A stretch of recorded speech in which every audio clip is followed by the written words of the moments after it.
It was a bold press conference from Dino Babers on Monday.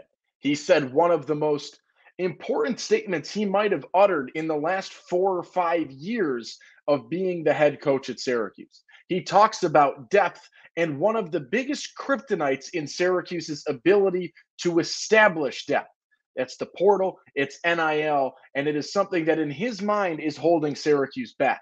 The comments have stirred up a lot of conversations over the past 12 hours. Today, we talk a little bit about Dino's comments, and we also speak with a man behind one of the solutions to retaining those players. It's Mark Hayes, the general manager of Orange United, the new collective around Syracuse University. We get both worlds here. We get the NIL, we get the anger, we get the transfer portal to start, and then we hear from Mark Hayes and how his organization and the organization that he has recently worked to launch can contribute to helping that problem in the future. It's your Locked On Syracuse Tuesday episode. Let's get into it. You are Locked On Syracuse, your daily podcast on the Syracuse Orange, part of the Locked On Podcast Network, your team every day.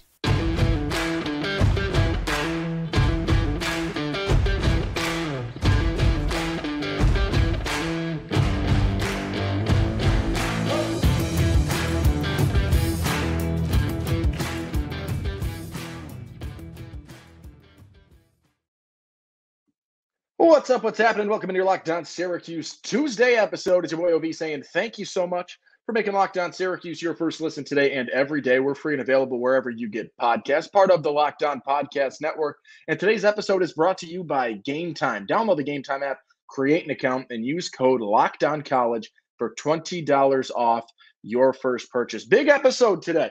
We've got an interview with the GM of Orange United. That is the new collective that is aiming to help Syracuse University get back to new heights athletically. But before that, we talk about Dino Babers, and we talk about a comment made in his Monday press conference following a question about midseason depth from Brent X. We know depth has been an issue for Syracuse towards the latter portion of the season, year in and year out, in Dino's 8 seasons as the head coach at Syracuse football. Let's send it to Coach. This is the exact quote, and then we'll break it down, and then we'll hear from Mark Hayes, the second block of this episode. But let's hear Babers after the Brent X question to start things off. Brent, it's the same old thing. Depth is gone. You know, our depth is in the transfer portal. You know how many guys we lost. You know what schools they play at. There's schools like us, we're not going to have a lot of depth because it gets bought away. So, it is candid. It is very honest. It is, in some people's eyes, an excuse, but that is a reality of college football right now. And I want to say this: I had aimed to put the interview on the Tuesday episode today. And I'm still aiming to do that, and I'm still putting that in here. If you want a full episode on this content, on this conversation, we can have that for Wednesday, but you got to let me know. Comments on YouTube, Twitter, whatever it is, just let me know. If you want more on this conversation, I will get you more on this conversation. Interview goes about 20, 25 minutes, so I only have a few minutes at the front end of this episode today. The transfer portal is a reality of college football, and it's a reality for Syracuse that it is going to be difficult to retain a lot of the upper echelon players that Syracuse brings in, right? And you can't fault a player for wanting to play for a team that can compete for a national championship. That's not what Syracuse can necessarily offer right now. You can't fault a player for taking NIL money that is going to be life-changing dollars because nothing is guaranteed in college athletics, right? You're an injury away at any point from never playing football again. Take money when you can. I get it. I get going to the league the second you can go to the league, all of these things. That is going to hurt Syracuse. And Dino Babers is not incorrect in saying that. But the issue that I think a lot of people have is that Syracuse shouldn't be in that situation as much as, Dino sort of threw it out there. And yes, you look at what happened in the portal this offseason. You lose Deuce Chestnut to LSU. You lose Jatius Gear. You lose Jahad Carter, right? You lose Steve Linton, right? All of these guys going to solid programs. Are they all playing? No, that's where it gets a little bit frustrating, right? These would be huge contributors to your team. they're not playing as much as you would hope they would, given the transfer that they put out there. But this comment right here it's a harsh reality. It is a little bit of an excuse. It is unfortunate to hear because that is deflating, right? And I do appreciate the fact that Dino didn't beat around the bush here. But as a fan, hearing that comment that it is what it is, that is the reality. We can't do it. The depth is gone. We can't bring enough players in to have depth. That is something that stings. That is something that hurts. One thing, and I'm giving a little bit of the interview away here. One of the biggest things that I took away from this conversation with Mark Hayes is his comment about how their immediate goal is not necessarily about going out and bringing players in as much as the immediate goal is to work on retaining the talent that exists here. And I think that is something that can help Syracuse moving forward. But we'll talk. We'll go to this interview and we'll talk more about it tomorrow on your Wednesday episode of Locked On Syracuse. We are now joined by Mark Hayes. He is the general manager of Orange United, the newest collection and the preferred status collective of the Syracuse Orange, of the Syracuse athletes, and now making its way into the NIL space. Mark, thank you so much for the time today. No, thanks for having me, Owen. Of course. I just wanted to start. I mean, this is a couple of weeks old at this point in time. It was, made the big blast early on, but we, have had football going on. We've had some basketball news going on. So just in case someone missed it in the cycle or whatever it was, give us the bare bones. What is Orange United at this point in time? Yep. So Orange United is the preferred collective of Syracuse University and their athletes. We represent them to help empower and educate on NIL experiences, put together brands with those athletes, and also to help raise funds to recruit and retain for the future. So you're a subsection, or I don't know how you want to phrase it, of the Student Athlete NIL Group, which is a larger organization that works with different schools throughout the country. How did this sort of come to be, and how did Syracuse get chosen as, another target for the group as a whole? I think Syracuse has a rich athletic history and fan base here, and I think they I started on the 18th from my previous position with the Syracuse Crunch, and met with Sunil, Student Athlete NIL. They said they were bringing the collective to Syracuse, working with John Wildhack in the athletic department, and it was just a great fit. I mean, being an alumni and being a fan of Syracuse athletics my entire life, it was really a good fit, and being able to come back after graduating with my sport management degree to have an impact and be able to help the athletic program was a great challenge to accept. I was going to say, right, the being a Central New York, in this area for a while now, and being an alum, how did that sort of heighten your interest in a position like this? Well, my freshman year was the national championship, and I've seen what a winning athletic program can not only do for the student base and enrollment, but the community. I mean, this place was on fire in 2003. All the restaurants, bars, all the community was just behind the team. And just the trickle-down effect of the tourism, the business it brings, it really is something special. And Syracuse and its fans have an expectation of not only having a winning season, but competing for bowls and national championships. So want to get back to that and see this community thrive. I think everyone watching, everyone wants that same thing. So that's exactly what everyone wants to hear, and excited to see efforts being put forth to continue moving back in that direction that, the last couple of years have not been incredible. Seems like we're getting close again, and this is going to be, for many, what we see as a really nice driving force to return to that. You've got the preferred collective status. What does that mean for most people at this point? So basically, we are going to be the main collective that's going to represent the athletes, be kind of that figurehead in work, have that close relationship with athletics to get where we need to go. I think it is a good tag to have, just on the sense that, like, when you're working with different brands, you want to have a go-to spot that have the knowledge, have the expertise, and have the relationships.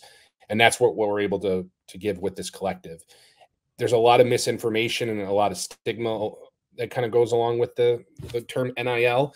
And we are here to kind of quell those frustrations and those hesitations and educate not only the fans, but also the athletes, and give them a brand that they can have personally, that they can take with them, whether it be the next level to the pros or in the workforce following.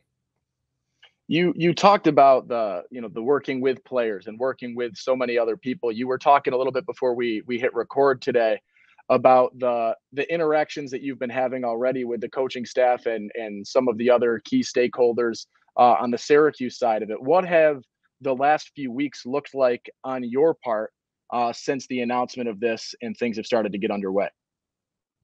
It's been very exciting. I've gotten to meet so many different people in athletics and also in the community. It's been just a lot of meetings, a lot of relationship building, getting expectations set, what the goals are, where we need to be, not only once transfer portal starts, but also for the future. I mean, this is going to be something that's sustainable, something that's not going away. And we want to have this relationship for many years to come and get us to where we need to be that top powerhouse that we once were. NIL, it's one of the most impactful things on college athletics right now. It is a driving factor of so many different attributes of collegiate athletics as a whole. What is, your idea of NIL? What is the influence of NIL? And then how do you guys work with the absolutely gigantic stake that it has in college athletics right now? How do you guys pull off of that? Well, right now, as I said before, it's the education and the empowerment of the student athletes. And this, from when it first started, it's changed. I mean, it changes monthly, yearly. I mean, the expectations, the rules, and what we want to do is to help bridge that gap and bring it to where it needs to be. I think Syracuse did a great job of doing that kind of wait and see to see where NIL was going. It was kind of like the wild, wild west in the beginning and then kind of a free for all. And they just kind of wanted to learn from the mistakes of others and do it in a way that it's not only compliant, but it's done the right way. All right, now a quick word from our friends over at Prize Picks. Prize Picks is the largest independently owned daily fantasy sports platform in North America. It's the easiest and most exciting way to play daily fantasy sports. It's just you against the numbers instead of battling thousands of other players that include pros and sharks. You pick more than or less than on 2 to 6 player stat projections and watch the winnings roll in. It's the most fun I've had. You can win up to 25 times your money this football season. You just select 2 or more players, pick more or less than those stats, and place your entry. Testing my skills on Prize Picks this football season. It's the most exciting way to play daily fantasy sports. If you have the skills, you can turn $10 into $20 or $250 with just a few taps. I like the simplicity of it. They're not asking you to do too much. It's more than, it's less than, and it's fun and easy way to get yourself some money. Players and stats, I'm a numbers guy sometimes. I'm not always a numbers guy, but for Prize Picks, I very much am a numbers guy. Go to prizepicks.com/lockedoncollege and use code LockedOnCollege for a first deposit match up to $100. That's prizepicks.com/lockedoncollege and code LockedOnCollege for a first deposit match up to $100. All right, now a word from our friends over at Game Time. You shouldn't have to worry when you're buying tickets to your next big event. Game Time is the fast and easy way to buy tickets for all the sports, music, comedy, and theater events near you with killer last-minute deals, all-in prices, views from your seat, and their best price guarantee. Game Time takes the guesswork out of buying tickets, last-minute tickets, flash deals, zone deals, easy to find and buy tickets for every kind of event in your area. I love that there's views from all the seats, the low price guaranteed, event cancellation protection, job loss protection, and so much more. See the view from your seat before you buy. You know exactly what to expect when you arrive. They've got tickets on deals or deals on tickets right up to the start of the event and even an hour after it starts. It's the place to find last minute seats. Take the guesswork out of buying tickets with Game Time. Download the Game Time app, create an account, and use code LOCKEDONCollege for $20 off your first purchase. Terms apply. Again, create an account and redeem code LOCKEDONCollege, LOCKEDONCOLLEGE for $20 off. Download Game Time today. Last minute tickets, lowest price guaranteed. There have been, and you sort of mentioned, a number of different misconceptions with regards to NIL and how things sort of operate right now. What are, some of the main ones that we can maybe address right now and get everybody on the same page? Yep, absolutely. So speaking with a gentleman on the quad during the pregame tailgate on the quad, he just said, "Oh, this is a way for players to get paid." And we are focused on the sense that these athletes can leverage their own brand to be able to have an entrepreneurial spirit to take, as I said, take their brand to the either pros or into the workforce following. So there's a lot more to it. I think wanting to be transparent with the fans to say where this these deals are going and where the support is going is going to be vital to kind of make this more comfortable and more palatable for the general fan. You guys, I see you are partnered with Learfield now. How does, that partnership contribute to the brand aspect that you were just talking about? Yeah, I think we're partnering with everybody and anybody that would like to partner. I think Learfield and especially even Legends on the ticketing side, this all has a cyclical benefit. If we have a strong, if we have strong teams across all our athletics, tickets are going to be in more demand. Sponsorships for the in-game is going to be in more demand, and then even enrollment on the university side. It's all going to benefit if we all are going in the right direction together. Yeah, in terms of, there are obviously ways for businesses to get involved and companies like that. For the everyday fan, how can they contribute to this? Is there a way for them to do this? Is there them pooling their money? How can the everyday fan get involved and contribute to Orange United? Yeah, absolutely. And this is why I love the Cineo model, because there's a membership base. So the everyday fan can still invest in their favorite team or even just have their efforts pulled together. So we have a membership. We have a $10 membership, a $25 membership, and a $49.99 membership right now, where you're going to have access to exclusive video content. You're going to be entered into raffles for autographed items, VIP meet and greets. We're going to have a variety of different programs we haven't announced yet, but we will be in the coming days. And that's your kind of way to invest in the team, but also at the same time get something back as well. I think that's so a lot of people are okay. Yep. OrangeUnited.com, you said? Yep. You go there and then you can sign up.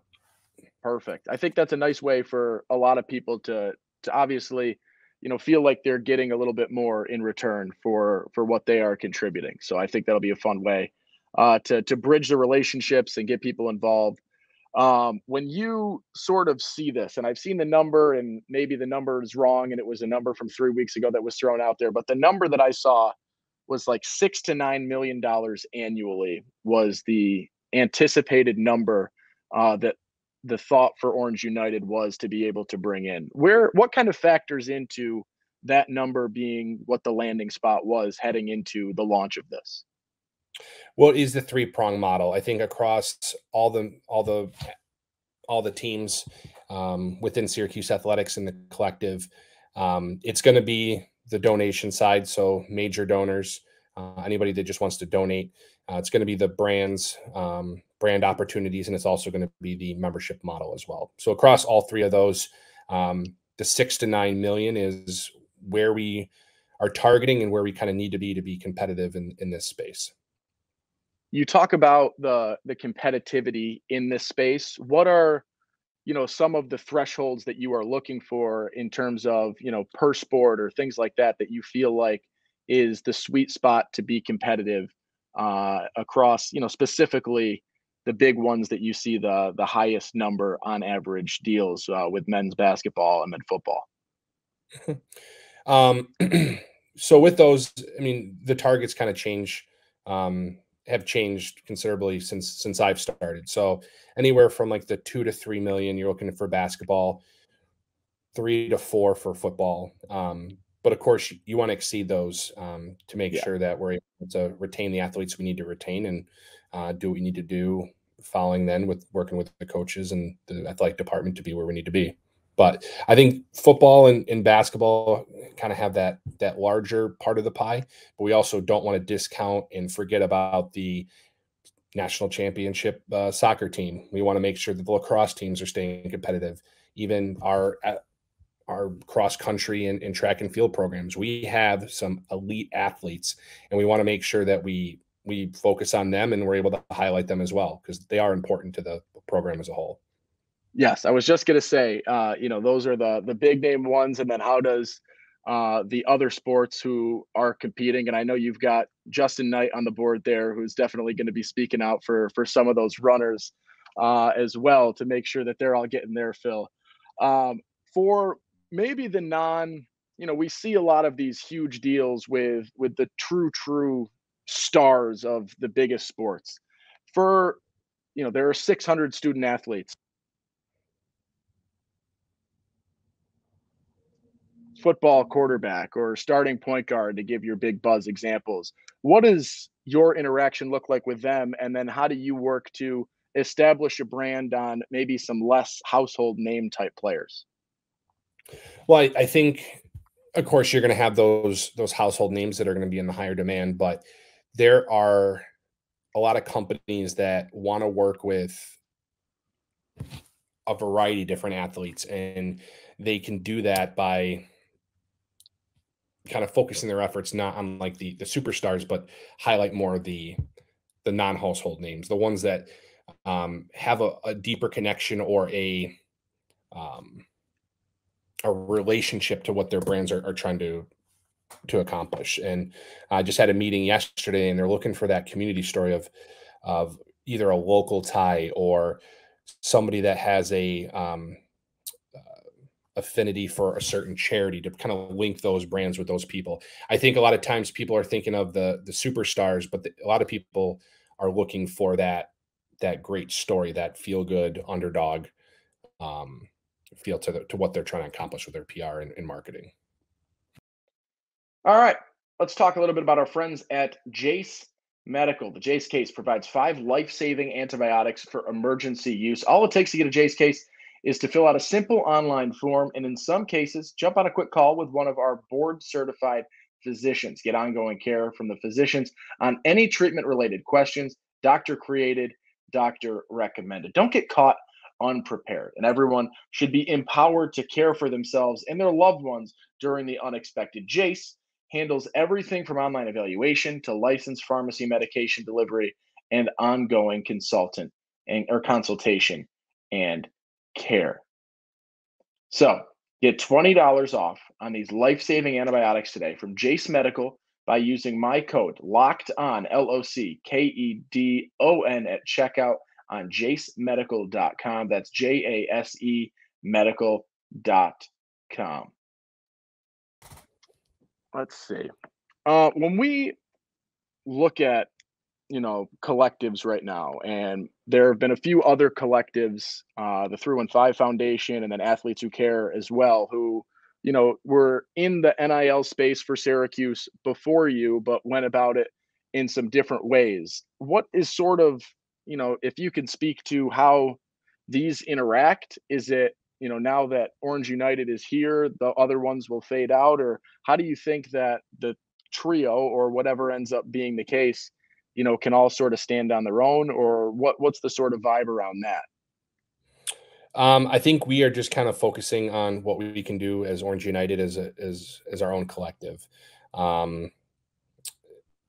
We're trying to work with the athletic department and the university as a whole to make sure we're all kind of going the right direction, and we're all kind of having that same vision that we had on the onset. But I don't really kind of look at the other collectives and seeing what they're doing. It just we're kind of focusing on ourselves and how we can help with the student athletes. So it seems like, from my perspective, and maybe you can't speak like this as someone in your position, the NCAA sort of said, here's NIL, figure it out. And it seems like there was a lot of gray area and a lot of question marks. How do you all work to navigate what in the public eye looks like there's weird oversight and it's picking and choosing where the big issues are? How do you guys sort of navigate and find what you can do and doing things the right way versus avoiding things that haven't been addressed and maybe other schools are even doing, but from the ethical standpoint and maybe from the logistical standpoint aren't going to stand true for much longer?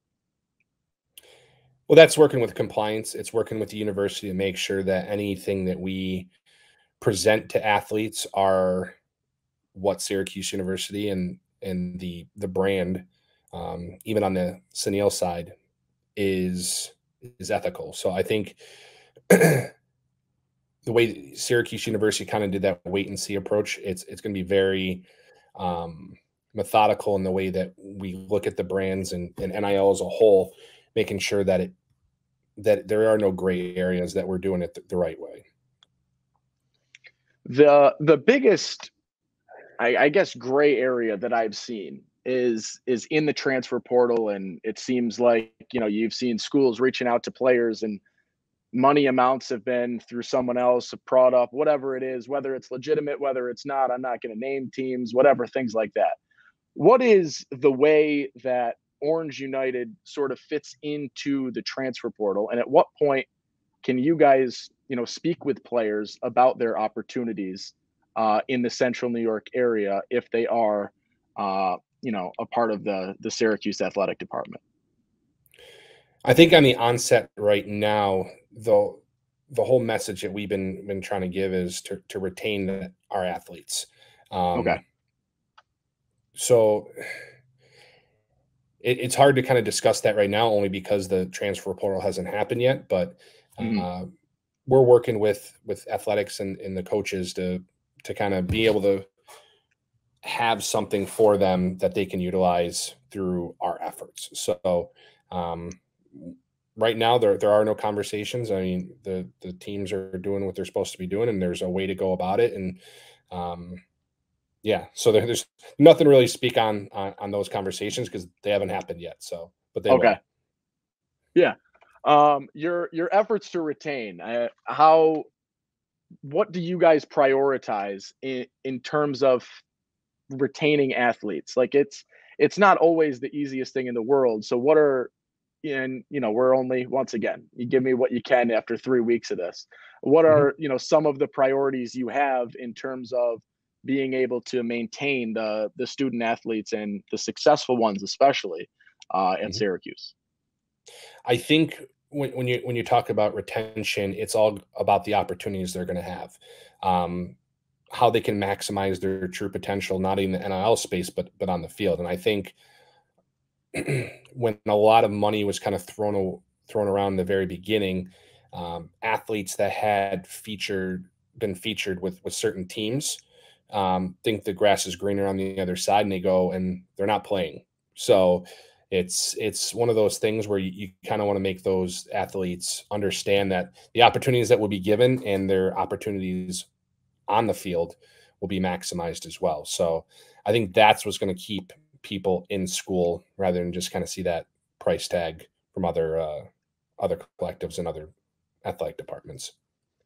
A missed opportunity for Syracuse, I think, in the eyes of many, has to do with Jesse Edwards and his departure. And I know one of the big complications was surrounding the student visa and finding ways to incorporate NIL and still keep things as they need to be in that regard. One of the things I read was that with the presence of Orange United, there is going to be better opportunities for those international student athletes.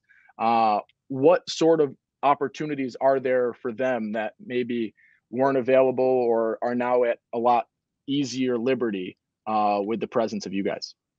Yeah. So there is a process. I mean, we want to make sure that whatever they're able to do, it's not going to conflict with their eligibility or could affect their visas. So right now we're working with discussing that with those international athletes to make sure that they see that they are being looked after, but at the same time, they have to do it in a way that's making them compliant and eligible. So,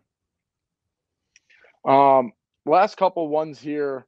So we mentioned briefly, and the existing collectives in terms of Athletes Who Care, in terms of 315 Foundation, both of those operated in a nonprofit capacity. You guys have that for-profit tag. What difference does that create for you all as a company? I think it just adds a little bit more flexibility on what we can achieve as a collective. And I think more is going to come out in the coming weeks of what those are. So, having a nonprofit collective, while there is some advantages, it is a lot more difficult navigating some of the NIL deals. So, there's certain things you can do and certain things you can't. And I think the flexibility that we have with working with certain brands in that space is going to give us that competitive advantage overall. The for-profit tag, it seems like you said, right? It gets you a little bit more opportunity-wise, especially, and this is, maybe I'm reading into this wrong, in terms of the bigger name deals, and being able to bring, bigger things in. Does that seem like it's okay in my interpretation of that, or am I missing the ball on that a little bit? No, I mean, there's a variety of different factors that kind of go into it. I think one of the big things for us too is we can still do those community partnerships and work with nonprofits and those big brand deals. So it gives us the flexibility to be all over the place and more diverse compared to just the regular nonprofit model. All right, Mark, anything you want to add? Something that maybe you see that people have wrong about Orange United, or something with the NIL space that people have wrong that you want to set the record straight before we let you go today? No, I think right now it's that kind of education piece, and we're trying to get the word out and get the brand in the community a little bit more at the forefront. So if they go to orangeunited.com and they have any questions or concerns, they can always email me with those. I'd love to have dialogue, and I'll never try and change anybody's mind, but I will have some open spirited debate. So I'm for that. Awesome. Mark, thank you so much for the time. We appreciate you. Absolutely. Owen, thank you for all you do.